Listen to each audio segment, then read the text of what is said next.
ఓం నమో నారాయణాయ నమశివాయ. గరుడ పురాణంలో మనం రీసెంట్ టైమ్స్లో నరక లోకాల గురించి, శిక్షల గురించి, పాపాల గురించి అన్నీ మాట్లాడుకున్నాం. ఆ తర్వాత చెక్ చేస్తూ వెళ్ళాను. ఆల్మోస్ట్ అన్నీ కూడా ఇంట్లో జరిపే శ్లోకాలు, పూజలు లైక్ అవేలని ఉంటూ ఉన్నాయి.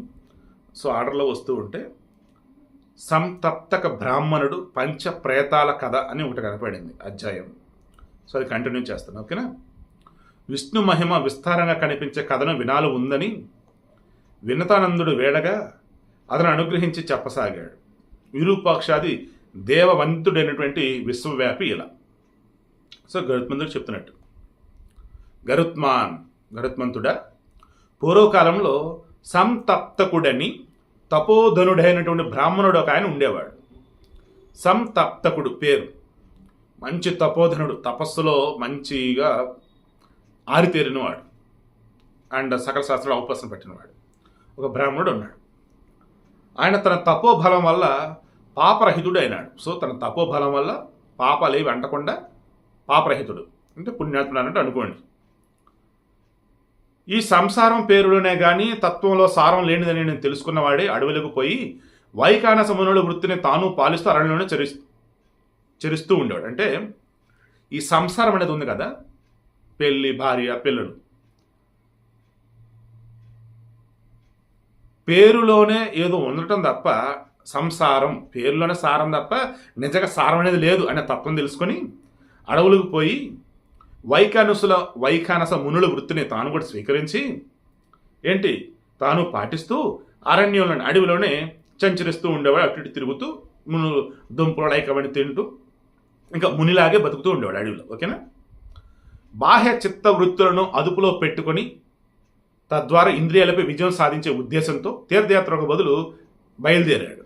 సో తన యొక్క ఇంద్రియాలపై నిగ్రహాన్ని సాధించి మనసు కంట్రోల్లో చేసుకొని ఇక అంతిమంగా ఆ దేవుడులో లీనమైపోవాలి నేను అని చెప్పేసి తీర్థయాత్రగా బయలుదేరాడు. కానీ దారిలో దారి తప్పి ఒక చీమల దూరని, కాకులు కూడా దారి తప్పితే కూడా పట్టుకోలేని ఒక మహారణ్యంలోకి వెళ్ళిపోయాడు. అతనికి నలువైపులా కూడా బ్రహ్మాండంగా పెరిగిన చెట్లు, లతలు, పొదలు ఇక దారి తెన్ను తోచనివ్వలేదు. సో అనుకోకుండా దారి తప్పాడు. ఒక అడవిలోకి వెళ్ళాడు. అడవిలో వచ్చేసి కాకులు దొరని కారడవి, చీమలు దొరని చిట్టడవి అంటారు కదా, అలా అటు మరో పెద్ద పెద్ద వృక్షాలు, లతలంటే తీగలు అల్లుకుపోయి ఉన్నాయి. అసలు ఏం చేయాలో కూడా అర్థం కావట్లేదు అతనికి. సాధు క్రూర జంతువులు, పక్షులు, రాక్షస పిశాచగణాలు మాత్రమే అక్కడ ఉన్నాయి. నర సంచారం లేదు.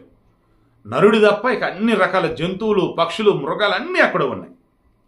సంతప్తునికి భయం అనిపించలేదు. ఎందుకంటే అతను దేని మీద వ్యామోహం లేదు, ఏ ఇంద్రియాల నిగ్రహంలో ఉంచుకున్నాడు కదా.